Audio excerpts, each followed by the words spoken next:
Hello दोस्तों, आज हम बात करने वाले हैं हमारे चीफ जस्टिस ऑफ इंडिया के बारे में।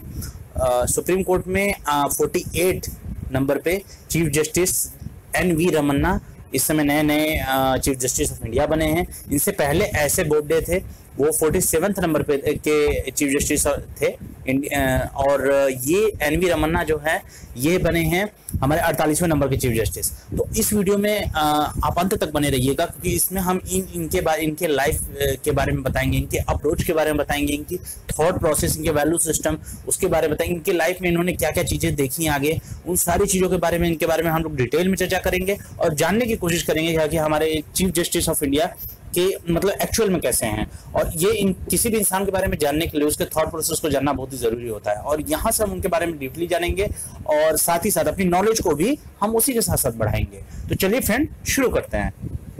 देखिए, हमारा नंबर है ये। अगर कोई प्रोडक्ट ऑर्डर करना हो तो आप ऑर्डर कर सकते हैं, हम सेफ डिलीवरी देते हैं कोविड-19 सिचुएशन के समय में भी। तो अगर आप चाहें तो इस नंबर पे जाके अपने कोई प्रोडक्ट जो भी आपको चाहिए वो देख सकते हैं, हमारे एग्जीक्यूटिव आपको दिखा देंगे।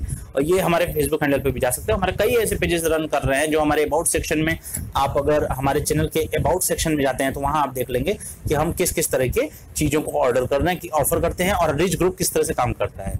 और हमारे वीडियोस को देखिए, और अगर हमारे चैनल को सब्सक्राइब नहीं किया होगा तो सब्सक्राइब करके बेल आइकन जरूर हिट कर दिए, जिससे नोटिफिकेशन आपको मिल जाए।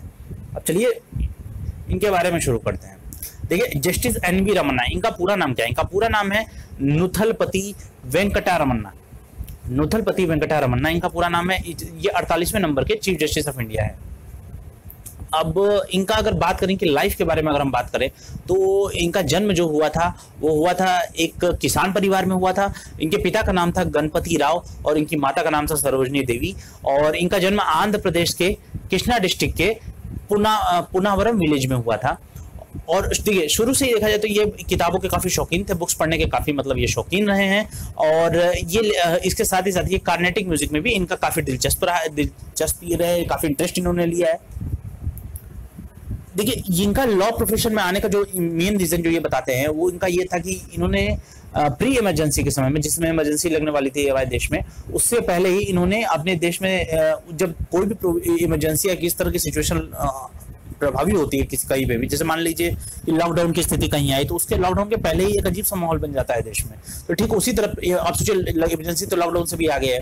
तो इमरजेंसी की जो सिचुएशन है वो सिविल लिबर्टीज के समय में, सिविल लिबर्टीज के में उस समय क्या क्या लोगों की सिविल लिबर्टी लोगों की आज़ादी को लेके कहाँ कहाँ उनका हनन हुआ होगा। तो उन चीज़ों को ये देखते हुए ये आगे बढ़े। और देखिए, किसी भी इंसान के प्रोफेशन का बहुत ज़्यादा इफेक्ट पड़ता है कि अपनी ज़िंदगी में उसने किस किस तरीके की समस्याएं देखी हैं। तो जिस तरह इन्होंने प्री इमरजेंसी के समय में सिविल लिबर्टीज को देखा कि किस तरह से लोगों के अधिकारों को छीना जा रहा है, तो इससे कहीं ना कहीं इनका लॉ प्रोफेशन में आने का इनका एक रास्ता बना, इनका एक मूड बना।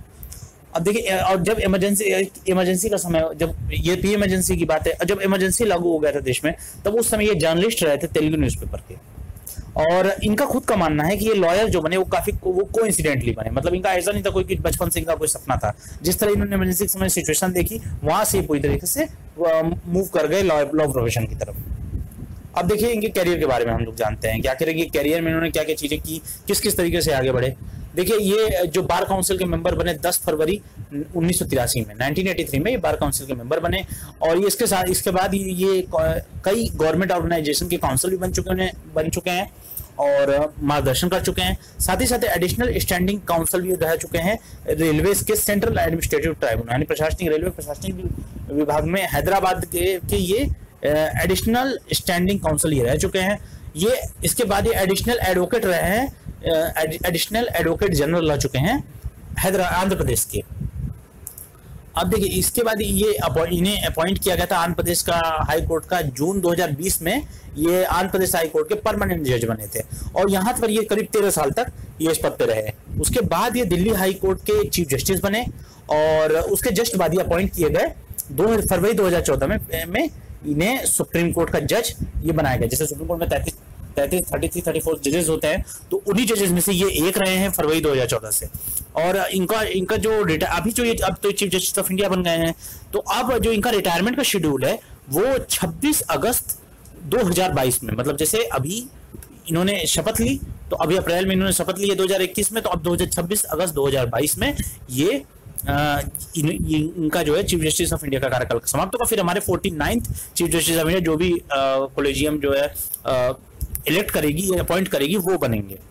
तो इनका जो कार्यकाल है वो 26 अगस्त 2022 तक है। अब इनके वैल्यू सिस्टम के बारे में बात करते हैं। जैसे मैंने कहा कि किसी के इंसान के थॉट प्रोसेस को समझना बहुत ही जरूरी होता है। तो इनका देखिए, इनका फोकस 3 एस्पेक्ट्स पे रहा है। देखिए, पहला ये कि ensuring equal justice, equal access to justice, मतलब सभी को जस्टिस इक्वली रूप में मिल जानी चाहिए, उनको एक्सेस होनी चाहिए। मतलब ऐसा नहीं कि किसी की न्याय व्यवस्था में कहीं ऊपर नीचे ऊंच नीच हो जा रहा है। इक्वल एक्सेस सभी को होना चाहिए जस्टिस को लेकर।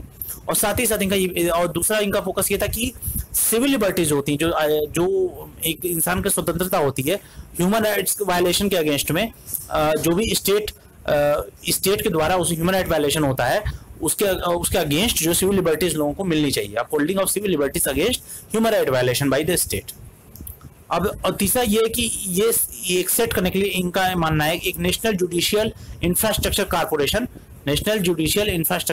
सेट करने के लिए इनका मानना है, जिससे कि यूनिफॉर्मिटी और स्टैंडर्डाइजेशन, यानी कि यूनिफॉर्मिटी मतलब एक समान चीजें सबके ऊपर लागू हों और साथ ही एक स्टैंडर्ड प्रोसीजर अप्लाई हो कोर्ट के इंफ्रास्ट्रक्चर को लेके। इसलिए नेशनल जुडिशियल इंफ्रास्ट्रक्चर कारपोरेशन मतलब की बहुत ही ज्यादा अभी जरूरत है यूनिफॉर्मिटी और स्टैंडर्डाइजेशन को फॉलो करने के लिए कोर्ट इंफ्रास्ट्रक्चर में।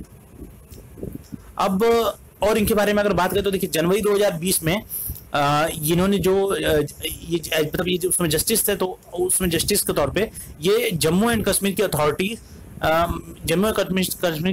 के लिए ये मैंडेटरी कर दिए थे, ये इम्पोर्टेंट बना दिए थे जम्मू एंड कश्मीर की अथॉरिटीज को कि वो पब्लिश करेंगे कोई भी और each and every one of their orders, मतलब उनके जो भी ऑर्डर वो आम जनता में लागू करते हैं उसको पब्लिश करेंगे, और जो कि जिससे कि लोगों के फंडामेंटल राइट्स के हनन हो सकता है जो कि जम्मू कश्मीर में रह रहे हैं। जैसे जम्मू कश्मीर की आबादी 70 लाख के करीब है, तो जम्मू कश्मीर के 70 लाख लोगों के लिए जब आर्टिकल 370 हटा था तो उस समय जो भी सिविल लिबर्टीज को लेकर जो भी चीजें होती हैं उसके लिए जम्मू कश्मीर अथॉरिटी के लिए जरूरी है कि वो उसको पब्लिश करें। और freedom of speech and expression में इन्होंने इंक्लूड किया था right to disseminate information to wide section of population. मतलब इनका ये है कि फ्रीडम ऑफ स्पीच और एक्सप्रेशन को लेकर इनका ये मानना है कि इनका ये कहना था कि लोगों के तरफ को एक जो हमारी पॉपुलेशन एक बड़े लेवल पे उनको जिसे बोलने का अधिकार, उनको अपनी बातों को एक्सप्रेस करने का अधिकार है ही, साथ ही साथ उनको इंफॉर्मेशन भी उनको पर्याप्त लेवल पे मिलनी चाहिए एक बड़े सेक्शन ऑफ पॉपुलेशन को। और साथ ही साथ ये भी मानना है कि जो आरटीआई है वो यूज नहीं की जा सकती है सर्विलांस के तौर पे। मतलब एक सर्विलांस का किसी को मतलब किसी भी स्टेट अथॉरिटी के द्वारा किसी पर्टिकुलर व्यक्ति का सर्विलांस करना, या कोई भी व्यक्ति अगर आरटीआई के द्वारा किसी चीज के बारे में जानना चाहता है तो ये तो बहुत अच्छी बात है, लेकिन वो उसको एक सर्विलांस, एक निगरानी के तौर पे कि समय समय पे किस तरह से कोई चीज प्रोसीजर चल रहा है, ये बारी बारी से वो चीज नहीं वो उस तरह आरटीआई को यूज नहीं कर सकता है। ऐसा मानना था इनका कि आरटीआई को कभी भी हम एक टूल की तरह नहीं यूज कर सकते हैं सर्विलांस से निगरानी के लिए। तो ये सारी इनके बारे में था। तो अब हम इनका ये भी मानना है, साथ ही साथ हम आपको बता दें कि इनका ये कहना था कि ये बहुत ही किसी भी जज की सबसे इंपॉर्टेंट क्वालिटी ये होती है कि वो जो भी प्रेशर्स हों, जो भी प्रेशर, जो भी दबाव पड़ते हैं, जो भी और सिचुएशन उसके पास आती है वो, और जो भी उसके रास्ते में ऑब्स्टिकल्स आते हैं, यानी जो भी रास्ते में रुकावटें आती हैं उसके अगेंस्ट वो पूरी तरीके से मजबूती से खड़ा रहे और उसको ब्रेवली फेस करे, ये इनका मानना है। तो फ्रेंड्स, ये सारा था इस वीडियो के बारे में। अगर तो अभी तक ये हमारा ये जो इस पर कोई भी प्रोडक्ट हम ऑर्डर कर सकते हैं, कोविड-19 समय में भी हम सेफ डिलीवरी देते हैं। रिच गाय पे जाके आप हमारे तमाम पेजेस को देख सकते हैं, हमारे वर्क को देख सकते हैं, और इस पे अबाउट सेक्शन में जाके आप देख सकते हैं कि हम किस किस तरीके की सर्विसेज ऑफर करते हैं। और वीडियोस की क्वालिटीज को देखने के लिए आप हमारे चैनल को सब्सक्राइब करिए और बेल आइकन को हिट कर लीजिए, जिससे कि इस तरह की वीडियो मिलती रहे। जय हिंद।